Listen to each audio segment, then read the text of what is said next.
네, 안녕하세요. 네, 이 정도 인원이면 4층에서 같이 모여도 더 좋았을 것 같은데, 네, 뭔가 또 이렇게 딱딱하진 않을까 또 이렇게 걱정이 됩니다. 네, 저를 아시는 분도 있고 또 모르시는 분들도 계실 것 같아서 잠깐 제 소개를 좀 해드리도록 하겠습니다. 저는 강한성 형제라고 합니다. 그리고 89년생입니다. 서울대학로교회에서 청년부를 계속 섬기고 있고 지금도 이제 교사로서 청년들을 함께 교제하고 있습니다. 그래서 또 뭐 궁금하신 것들 있으면 또 편하게 또 이야기하시면 될 것 같습니다. 네, 여기가 1호학번, 그쵸? 1호학번이라 부르죠? 15학번이 아니라. 네, 1호학번 동기 모임, 동기 나눔회, 네, 이렇게 모이시는 것 같은데, 저는 08학번입니다. 그래서 08학번도 열심히 이렇게 잘 모였습니다. 그때 생각도 좀 나는 것 같고, 다만 이제 코로나 이후로 저희도 이렇게 멈췄는데, 또 저희 이제 나이대다 보니까 다들 아이 낳고 또 막 정신없이 이렇게 살아가고 있는데, 언제 한번 또 저희 동기장한테 우린 언제 모이냐 이런 이야기를 한번 해야 될 것 같습니다. 어쨌든 이렇게 모이는 게 참 귀하고 아름다운 것 같습니다. 저기 주영 형제가 저한테 이제 그 화요일 날 저에게 말씀을 부탁하면서 그 팸플릿을 이렇게 줬는데 주제가 모임이더라고요. 모임. 저희 브리드랜 모임은 교회라는 말 대신에 모임이라는 단어를 많이 쓰죠. 영어로 어셈블리라고 하는데 이 모임이라는 말, 뭐 동기 모임, 또 우리 뭐 대학로 모임, 뭐 여기 남사 모임, 뭐 여러 가지 모임들이 있죠. 매우 직관적이고 되게 뜻깊은 이름인 것 같습니다. 우리가 교회라고 부르는 것보다 우리 모임이라고 부르는 것. 여기 수록된 말씀이 우리에게 너무나 유명한 말씀이죠. 히브리서 10장 24절에서 25절 말씀입니다. 모이기를 패하는 어떤 사람들의 습관과 같이 하지 말고, 네, 이 말씀 굉장히 많이 들어보셨을 것입니다. 보통 어떤 상황에서 이 말씀 많이 듣게 되십니까? 네, 이 말씀 가지고 우리는 이제 집회 참석에 힘써야 된다라고 이야기를 하죠. 일반적으로 이 말씀을 그 주일 예배에 참석하라는 말씀으로 쓰이진 않아요, 보통. 그렇죠. 보통 수요 집회, 뭐 청년회, 또 아니면 이런 동기 모임들, 뭐 이런 것들에 대해서 이 말씀 적용하면서 도전하고 또 뭐 권면하려고 하고 있습니다. 그래서 이 말씀 본문을 읽으면 많은 성도들은 이제 추측을 하고 있죠. 어떻게 추측을 하나요? 아, 우리 지금 수요 집회 때 이렇게 많이 못 모이고 있기 때문에 이제 모이라고 하는구나. 뭐 청년회에 이런 말씀이 전파된다면 아, 청년들이 요새 청년회 잘 안 나오기 때문에 다시 말하고 있구나. 뭐 이렇게 이제 말씀만 딱 보고 이렇게 추측을 하게 됩니다. 아마 이 동기 모임을 주최하신 분들도 이 말씀으로 우리 이제 모여야 된다라고 이야기하셨을지도 모르겠습니다. 물론 틀린 말은 아니죠. 하나님께서는 이 말씀을 통해서 분명히 우리에게 모이기에 힘쓰라라고 말씀하고 있습니다. 모이기를 패하는 습관을 강력히 멀리하라라고 권면하고 계십니다. 그러나 우리가 알아야 될 것은 왜 이런 말씀을 하셨는가일 것입니다. 우리는 이 말씀을 통해서 어쩌면 모이기에만 힘쓰고 있습니다. 모이는 것에만 초점을 둘 때가 많습니다. 그러다 보니 어떤 현상이 일어납니까? 여러 모임들에 참석하는 것에 대해서 어떤 자기의 의로 삼게 되기도 합니다. 모임에 잘 나오지 않는 성도들을 가지고 뭐라고 얘기합니까? 모이기를 패하는 사람들이라고 마음속으로 이렇게 비난하기도 합니다. 정죄하기도 하죠. 나는 최대한 다양한 모임들에 참석하기 때문에 나는 영적으로 성숙하고 또 영적인 성도라고 생각하기도 합니다. 그리고 참석하지 않는 성도에 대해서 어떻게 생각하게 됩니까? 아, 저 친구는 참 세상적이고 참 미숙한 성도라고 비난하기도 합니다. 최대한 많은 모임들을 만들고 또 그 모임들을 개최하고 함께하는 것이 은연중에 마치 내가 믿음이 좋은 성도라고 생각하게 되기도 합니다. 그리고 이 말씀을 가지고 어떻게 합니까? 자기에게 적용하는 대신 상대를 비판하는 데 쓰기도 하죠. 디모데후서 3장 말씀에 이 말씀이 있습니다. 경건의 모양은 있으나 경건의 능력은 부인하는 것에 대해서 이야기하고 있습니다. 우리는 어쩌면 스스로 바리새인이 되어갈 수 있습니다. 특히 뭔가 교회 안에서 열정적으로 여러 활동들을 하시는 분들, 여러 모임들에 참석하시는 분들은 이런 부분들을 조심하시기 바랍니다. 사실 이러한 결과물은 하나님께서 이 히브리서 말씀을 통해서 우리에게 말씀하신 것과는 조금 거리가 있습니다. 우리는 모이기를 피하는 어떤 사람들의 습관이라고 되어 있잖아요. 그것이 과연 무엇인가? 또 하나님께서 왜 그것을 멀리하라고 하셨는가에 대한 그 이유를 명백히 알아야 될 것입니다. 단순히 어떤 모이는 것, 모이지 않는 것의 문제가 아니라는 사실이죠. 사실은 우리가 모이는 것이 문제가 아니라 어떻게 모이는가가 중요한 문제입니다. 그래서 오늘 말씀의 주제는 자, 우리 모이자 이게 아니라 우리가 나아가야 할 모임은 어떠한 모임인가? 또 우리 모임의 방향성은 어떻게 되어야 되는가에 대한 이야기를 잠깐 해보고자 합니다. 그래서 이 말씀을 이제 한번 읽어보겠습니다. 히브리서 10장 21절부터 25절까지인데요. 네, 인원이 많지 않기 때문에 같이 한번 읽겠습니다. 시작.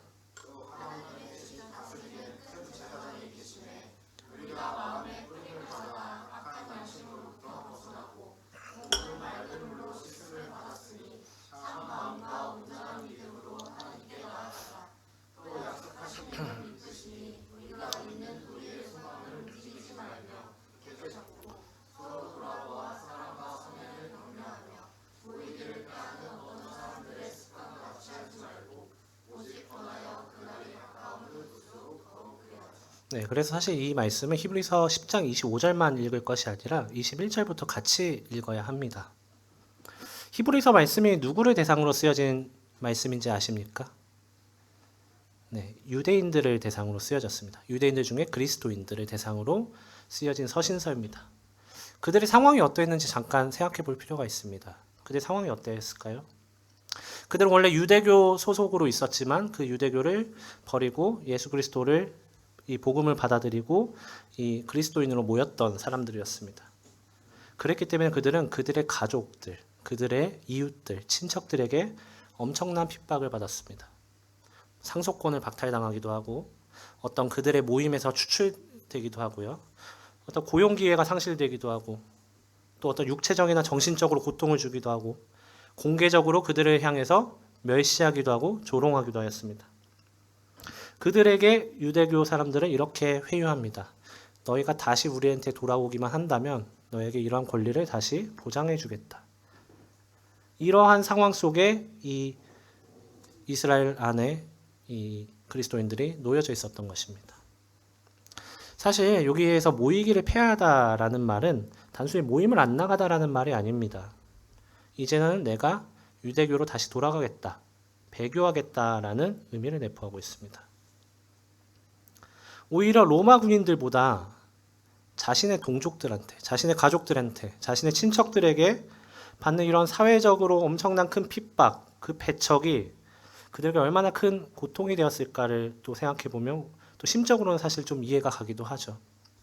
그러나 하나님께서 뭐라고 말씀하십니까? 그들에게 모이기를 피하는 어떤 사람들의 습관과 같이 하지 말고 오직 권하여 그날이 가까움을 볼수록 더욱 그리하자라고 도전하고 계시는 것입니다. 혹시 이 말씀 21절부터 25절까지의 말씀에서 주요한 단어 3가지가 있습니다. 혹시 발견하실 수 있겠습니까? 네. 믿음, 소망, 사랑입니다. 하나님께서 말씀하신 이 그리스도인들에게 항상 있어야 할 3가지가 이 말씀 가운데 나오고 있죠. 믿음, 소망, 사랑. 다시 말해서 모이기를 피하는 어떤 사람들의 습관이라는 것은 무엇이냐면 단순히 내가 모임을 나가고 안 나가고를 결정했다라는 것이 아니라 그들이 이 믿음과 소망과 사랑을 잃어버렸다라는 것. 그것이 그들의 습관이 되었다라는 사실입니다. 우리는 모임 중시하고 있죠. 모임을 중요하게 하고 있고 여러 역할들에 대해서 또 여러 만남들에 대해서 교회 안에서 굉장히 중요시하고 있습니다. 굉장히 중요하고 귀한 것입니다. 근데 그 가운데서 이 믿음, 소망, 사랑이 없이 그저 모였다라는 것에 그친다면 이것이 모이기를 피하는 사람들의 습관과 동일한 것이죠. 히브리서 10장 말씀은 단순히 너네 모여라라는 말씀을 하는 것이 아니라 너희 안에 믿음과 소망과 사랑이 있는가를 물어보시는 것입니다. 그리고 그날이 가까울수록 더욱 그리해야 된다라고 말씀하고 있습니다. 오늘날 더욱 여러분들도 느끼실 것입니다. 마지막 때가 가까웠다. 뭐 이런 말씀도 많이 들으셨을 것이고 뭐 피부로 와닿으시는 분들도 있을 것입니다. 세상이 되게 악해지고 있고 또 오늘날 세대는 하나님에 대해서 굉장히 무관심한 세대입니다. 그리고 여기에 그리스도인들조차 영향을 받고 있죠. 세상의 문화들, 세상의 가치관들이 교회 안에 점점 들어오고 있음을 실감하게 됩니다. 주님께서 너희는 소금과 빛이라라고 말씀하셨는데 그 역할을 수행해야 될 우리가 그 목적을 잃어버리고 있습니다. 그것은 우리가 잘 모이지 않아서 그런 것이 아니죠. 그 이유는 무엇이었습니까? 우리 안에 주님께서 주셨던 그 믿음, 소망, 사랑, 내가 너무나 잘 안다고 생각하는 이 세 가지가 어느덧 우리 안에서 빛을 잃어버리고 있기 때문입니다. 모임도 다를 바가 없습니다, 사실은. 저는 이제 청년 사역을 오랫동안 이렇게 하고 있지만 갈수록 사실은 전체적인 청년의 수가 줄어드는 것들을 보게 됩니다. 학생부 주일학교는 어떻습니까? 더 줄어들고 있는 것을 보게 되죠. 단순히 이것은 어떤 출생률의 문제는 아니라고 생각을 합니다. 하나님에 대해서 무관심하고 대적하는 것이 당연시되고 있고 또 성경에 대해서 이것은 진리가 아니라고 가르치고 있기 때문에 더 이 젊은 청년들, 젊은 학생들의 수가 점점 줄고 있는 것을 보게 됩니다. 여러분들이 소식을 들으셨을지 모르겠지만 또 외국에 나가보신 분은 거기서 이게 현황을 보셨을지 모르겠지만 사실 유럽과 미국은 이 현상이 더 악화되고 있습니다. 어떤 교회는 노인들만 남아있는 그런 교회들도 우리가 보게 됩니다. 그러면 이것은 세상이 악해지기 때문에 어쩔 수 없는 현상이라고 우리는 그냥 보고만 있어야 될 것입니까? 우리는 어떤 부흥이란 단어를 되게 좋아하잖아요.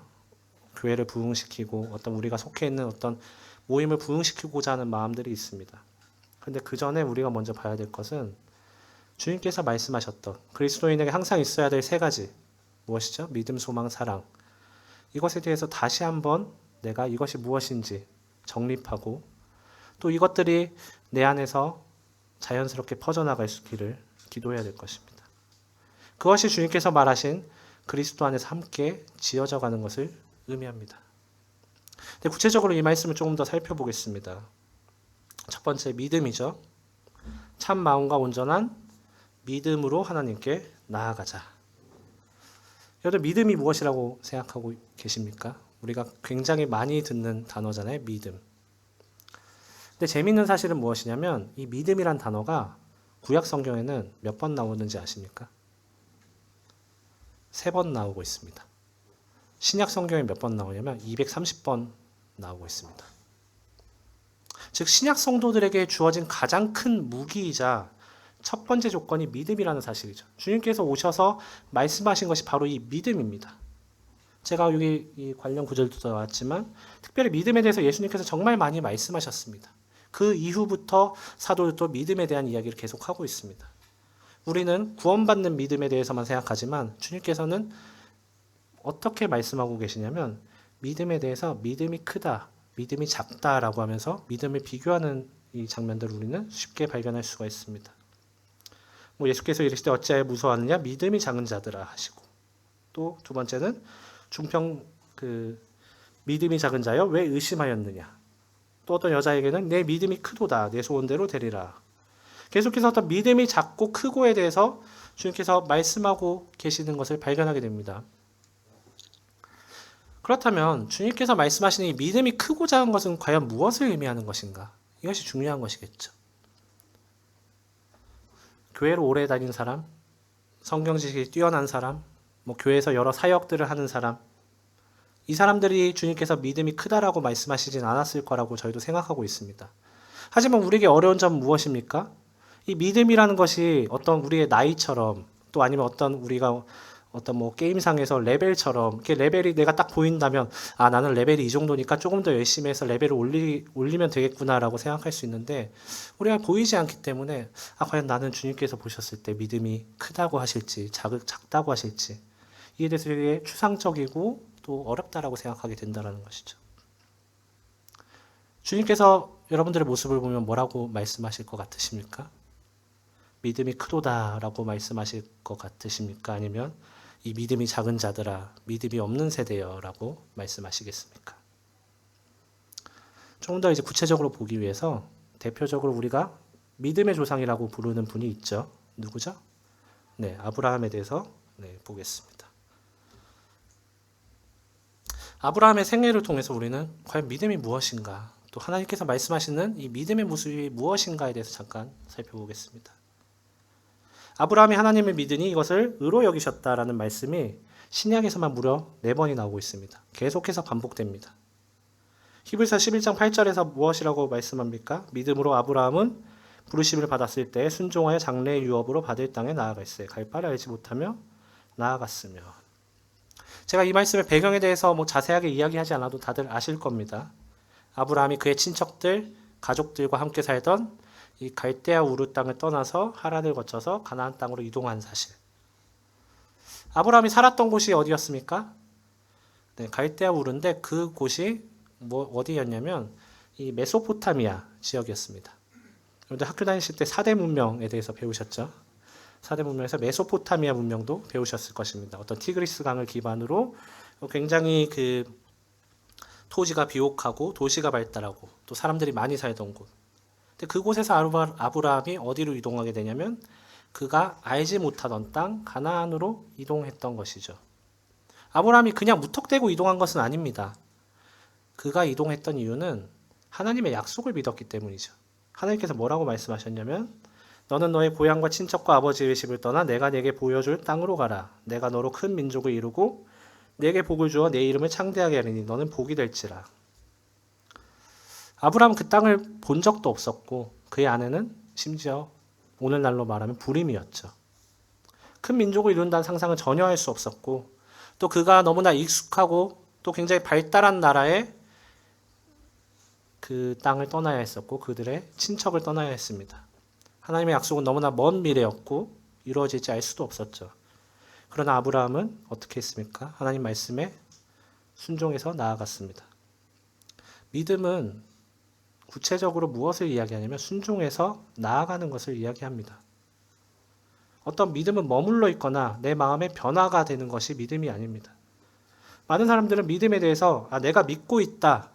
내가 주님을 믿고 있다. 내가 이 말씀을 믿고 있다라고 생각하는 것에서 머물러 있는 경우가 많습니다. 어떤 내 마음이 뜨거워졌기 때문에 내 마음이 변화됐기 때문에 정도로 이해하는 경우가 있습니다. 그럼 오늘 본문 말씀도 무엇이라 되어 있습니까?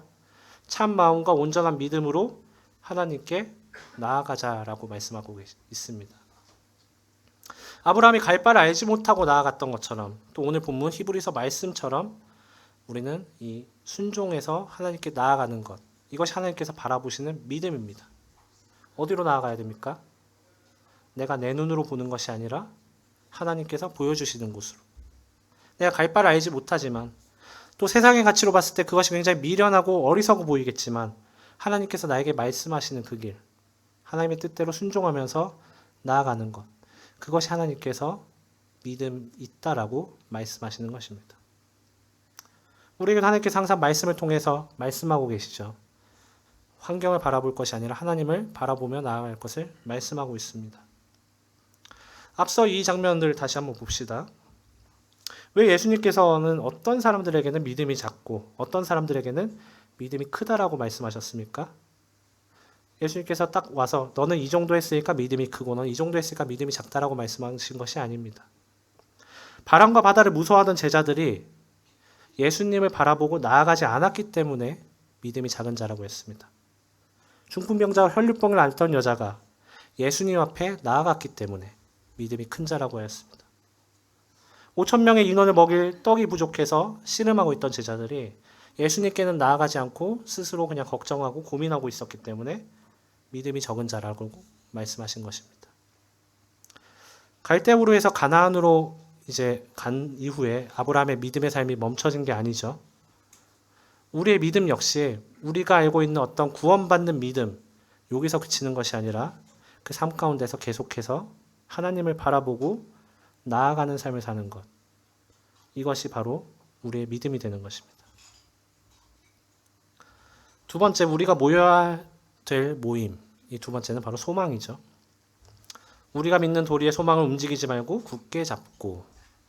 제가 소망에 대해서 먼저 잠깐 말씀드리고 싶은 것은 소망은 희망이 아니라는 것이죠. 왼쪽 어딘지 아시나요, 혹시? 네. 아시는 분은 굉장히 이게 관심이 많으실 것 같은데, 네, 한강이 보이는 강남의 굉장히 유명한 아파트 단지입니다.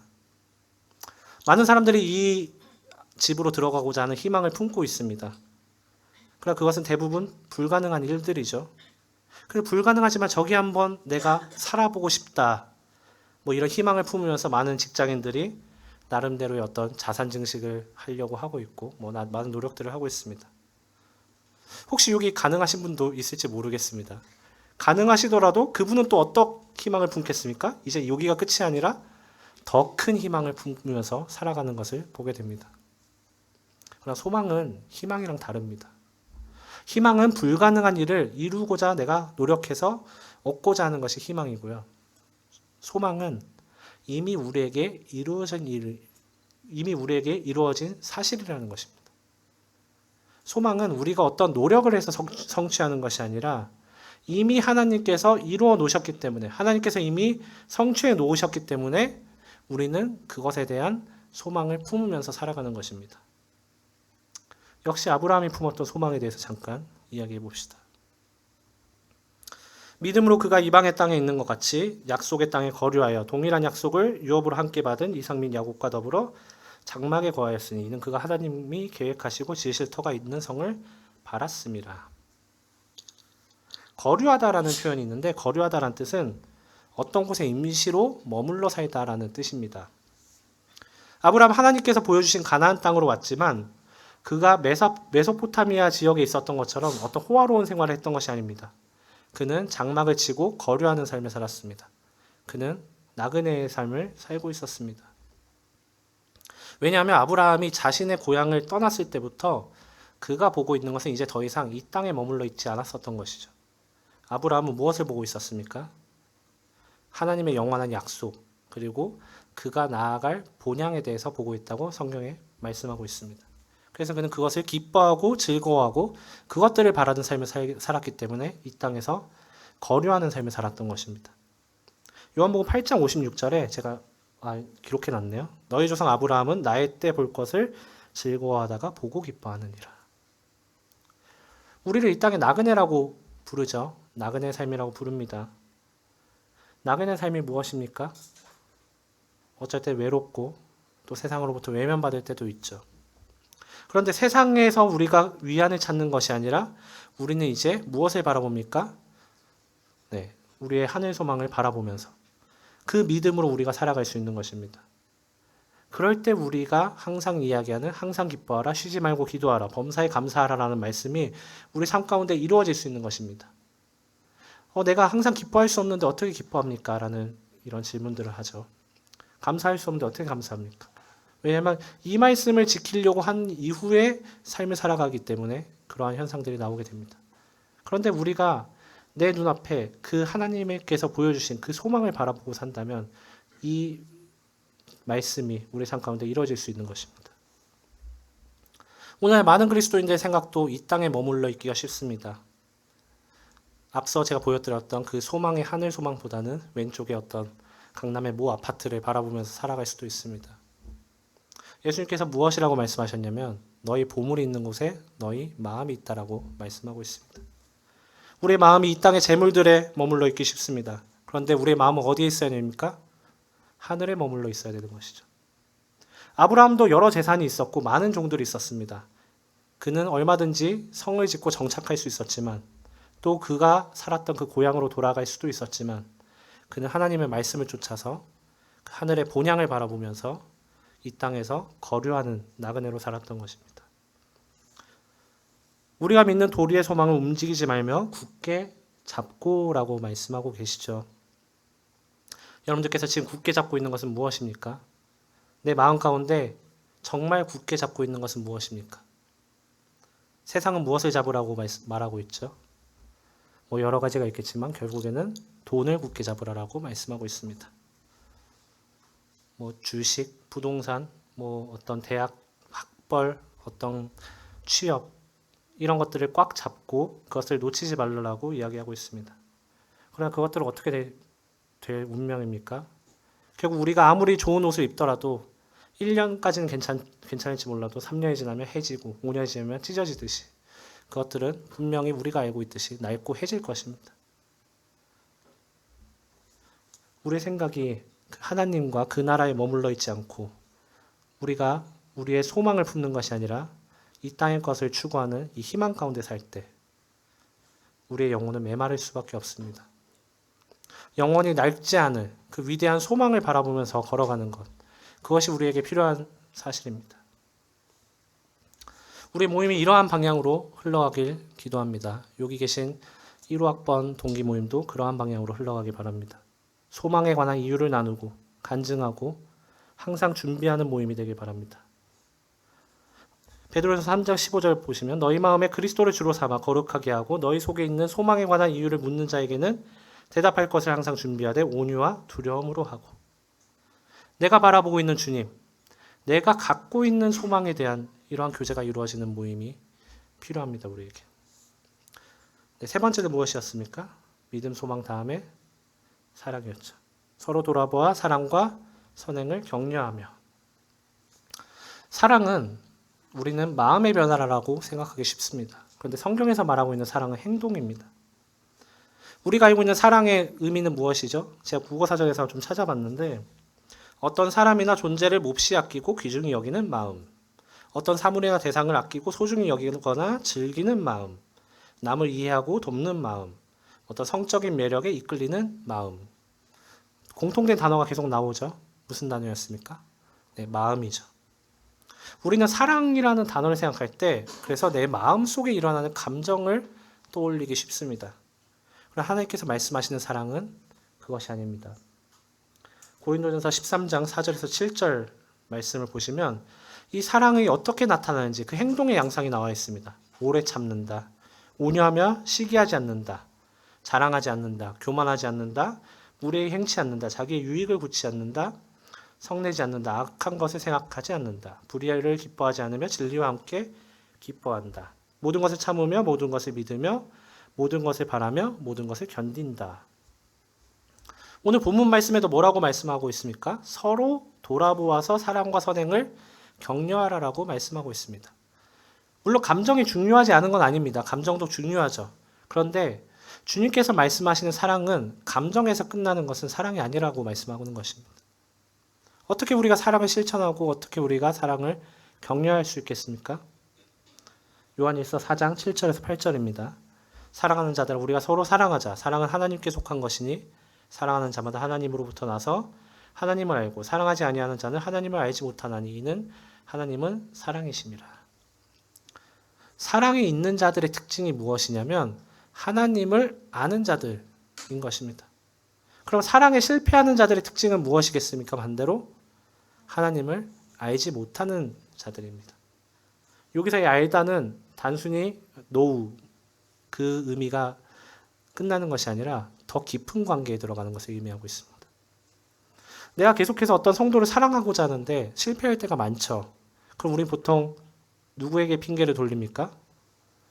내가 정말 저 형제를 정말 주님께서 사랑하라고 하셨으니까 사랑하려고 했는데 저 형제가 내가 볼 때마다 정말 내 마음에 안 드는 행동을 하니까 어쩔 수가 없어요. 이거는 보통 상대방에게 핑계를 돌리죠. 도저히 이 마음이 안 생기는데 이거 어떻게 하란 말이야. 이거는 저 친구의 문제지 나는 충분히 노력을 했어 라는 이야기를 하게 됩니다. 그런데 우리는 상대방에게 이 이유를 돌리기 전에 먼저 내가 정말 하나님과 깊은 관계 속에 있는가, 내가 정말 하나님을 알고 있는가를 돌아봐야 되는 것입니다. 또 우리는 누구를 사랑하기 쉽습니까? 나와 잘 맞는 성도들, 내 마음에 잘 맞는 성도들, 불편하지 않은 성도들, 그 친구들을 향해서는 정말 열심히 사랑하죠. 열심히 내가 무언가를 섬기려고 하고. 그런데 조금 불편한 성도들, 여러분들은 없으실 것 같은데 저도 막 생길 때가 있습니다. 근데 그러한 성도들에 대해서는 우리가 좀 외면할 때가 많습니다. 너무 어려운 일이라는 걸 저도 항상 경험하고 있습니다. 그런데 이 마음 가운데 어려울 때 이 비방하고 시기하는 내 자신을 보면서 저도 참 내 안에 선한 것이 없구나. 그래서 내가 하나님과 더 깊은 관계에 있어야겠구나를 깨닫게 됩니다. 두 번째는 우리는 사랑을 격려하고 있는가 아니면 사랑을 강요하고 있는가를 한번 살펴봐야 됩니다. 은사에 대한 말씀들이 여러 군데 나옵니다. 고린도전서에도 나오고요. 로마서에도 나오고 에베소서에서도 나오고 베드로전서에서도 나옵니다. 근데 이 은사에 대한 말씀에 공통적으로 따라오는 말씀이 무엇이냐면 그 뒷장에 바로 사랑에 대한 말씀이 나오고 있습니다. 왜냐하면 은사의 목적이 무엇이죠? 교회의 덕을 세우는 일이죠. 더 나아가서 각 지체들이 그 역할들을 감당함으로 인해서 그리스도의 영광을 드러내는 것이 그 목적인데 이것이 사랑으로 행해져야 되기 때문입니다. 그래서 항상 은사에 대한 말씀 이후에 서신서에서 항상 사랑에 대해서 강조하고 있습니다. 우리가 잘 아는 말씀, 믿음, 소망, 사랑 이 세 가지는 항상 있을 것인데 그 중에 제일은 사랑이라고 그래서 말씀하고 있는 것입니다. 이 말씀이 믿음과 소망이 중요하지 않다라는 것이 아니죠. 우리가 믿음과 우리의 소망을 가지고 있는 모임 가운데서 그것이 사랑으로 끝나야 된다는 것을 말씀하고 있습니다. 오케스트라가 있습니다. 오케스트라가 있는데 여러 악기들이 이렇게 조화롭게 어떠한 음악을 표현하는 오케스트라가 있는데 거기서 한 악기가 나는 정말 잘해라고 자신의 뛰어남을 막 표출하면서 엄청 크고 또 막 이렇게 나와서 이렇게 연주를 하면 그 음악은 어떻게 됩니까? 네, 망치게 되겠죠. 너무나 시끄럽고 조화롭지 못하게 되겠습니다. 우리가 모이는 모임 가운데서 우리가 어떠한 마음이 들 때 있냐면 내가 어떤 성도를 정말 이 정도로 사랑해 라는 것을 표현하고자 하는 마음이 들 때가 있습니다. 또는 우리는 선행을 격려한다라고 이야기하면서 상대방을 정죄하거나 비방하는 경우가 생깁니다. 그것은 사랑을 격려하는 것이 아니라 사랑을 강요하는 것입니다. 우리가 하나님께로부터 받은 사랑으로 성도들을 사랑한다면 우리에게는 자랑할 것도 없고 우리에게는 비방할 것도 없게 됩니다. 우리 모임, 브레드런 모임이라 그러죠. 브레드런 모임은 보통 무엇을 본받았다라고 이야기를 합니까? 네, 초대교회를 본받아서 모이고 있다라고 이야기하고 있죠. 여기 초대교회 모습 가운데서도 모이기를 힘썼던 모습이 나옵니다. 사도행전 2장 46절에 47절인데요. 날마다 마음을 같이하여 성전에 모이기를 힘쓰고 집에서 떡을 떼며 기쁨과 순전한 마음으로 음식을 먹고 하나님을 찬미하며 또 온 백성에게 칭송을 받으니 주께서 구원받는 사람을 날마다 더하게 하시니라. 아까도 이야기했지만 사람들은 하나님에 대해서 요새 무관심합니다. 그리고 세상은 성경은 진리가 아니라고 가르치고 있습니다. 점점 그리스도인들 중에서 젊은 사람들의 비중이 줄어들고 있습니다. 이런 가운데 우리가 이 말씀을 주목해 볼 필요가 있는 것이죠. 주께서 구원받는 사람을 날마다 더하게 하셨다라는 것. 이것은 이 시대만 적용되고 오늘날의 시대는 적용되지 않을까요? 세상은 점점 악해지니까 주님께서 오늘날의 시대는 구원받는 사람을 조금만 더하게 하시는 그런 분이신가요? 아니죠. 주께서는 항상 구원받는 사람을 날마다 더하게 하십니다. 그런데 그 앞에 전제 조건이 있어요. 그게 무엇입니까?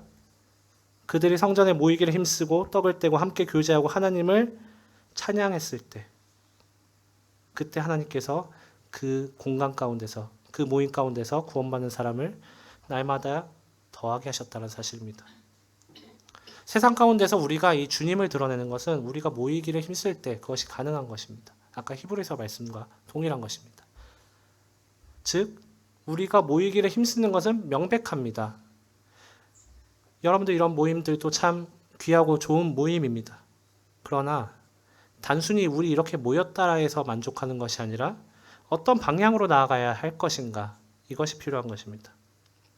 이 사도행전 말씀에도 수식어가 하나 더 있습니다. 성전에 모이기를 힘쓰고 앞에 무엇이라고 되어 있습니까? 날마다 마음을 같이하여. 어떻게 마음을 같이해야 됩니까? 우리는 보통 같은 마음을 품는다는 것에 대해서 어떻게 생각을 하냐면 둘이 의견이 다를 때 이 친구가 양보해서 내 의견을 따르고 또 한 번은 내가 이 친구의 의견을 따르고 뭔가 이런 서로 간의 의견 충돌에 있어서 의견을 맞추는 것을 같은 마음을 품는다라고 생각하지만 성경에서 명백하게 이야기하고 있죠. 같은 마음은 어떤 마음을 품으라라고 말씀하고 있습니까? 예수 그리스도의 마음이죠. 우리는 이 예수 그리스도의 마음을 품으며 함께 모일 때 주님께서 그 공간 가운데서 이 구원받는 사람은 날마다 더하게 하신다라는 이 명백한 사실을 우리는 믿으면서 나아가야 되는 것입니다. 네, 시간이 좀 많이 됐는데 말씀을 좀 정리하겠습니다. 그래서 우리가 나아가야 할 모임이 무엇이냐? 모이기를 패하는 어떤 사람들의 습관과 같이 되지 않기 위해서는 어떤 것들이 필요한 것인가? 우리는 믿음으로 나아가고 소망을 잡고 사랑을 격려해야 되는 것입니다. 데살로니가 전서 1장 3절에 너의 믿음의 역사와 사랑의 수고와 우리 주 예수 그리스도에 대한 소망의 인내를 우리 하나님 아버지 앞에서 끊임없이 기억함이니 라고 말씀하고 있습니다. 우리의 믿음으로 역사가 시작됩니다. 또 우리의 수고로 사랑이 넘치게 됩니다. 그리고 우리의 인내로 우리의 소망이 퍼져나갑니다. 여기 계신 1호 동기 모임들, 그리고 저기가 2000년생들이죠. 그 모든 모임들이 그러한 모임으로 모이기를. 또 여러분들이 속해 있는 각 지역 교회들이 있을 것입니다. 그 지역 교회가 모이는 데서 끝나는 것이 아니라 정말 이 믿음과 소망과 사랑을 가지고 모일 수 있도록, 그러한 모임이 될 수 있도록 기도하겠습니다. 기도하고 마치겠습니다. 주님 감사합니다. 주님의 은혜를 통해서 저희가 구원을 받고 또 주님 믿게 되었습니다. 주님 또한 이제 저희에게는 이 땅을 바라보는 것이 아니라 온전한 이 소망을 품게 하셨음을 이 시간 고백합니다. 또 하나님께서 저희에게 부어주신 그 사랑으로 저희가 서로를 사랑할 수 있음을 고백합니다. 주님, 저희가 함께 모일 때 우리가 믿고 있는 이 믿음, 내가 품고 있는 소망, 또 나의 사랑의 수고가 이 안에서 넘치기를 기도합니다. 주님, 세상이 많이 악합니다. 세상은 점점 성경을 진리가 아니라라고 가르치고 있습니다. 여러 말씀들을 부인하고 또 하나님을 모독하는 세대가 오고 있습니다. 하지만 이 가운데 저희가 붙들 수 있는 것은 저희가 날마다 마음을 같이 해서 예수 그리스도의 마음으로 함께 모이기를 힘쓰고 또 함께 교제하고 또 함께 주님의 말씀을 전파하는 일임을 이 시간 고백합니다. 오늘날 이 그리스도인 청년들 가운데서 그러한 마음을 품는 청년들이 모두 일어나기를 주님 기도합니다. 예수님을 기도하였습니다.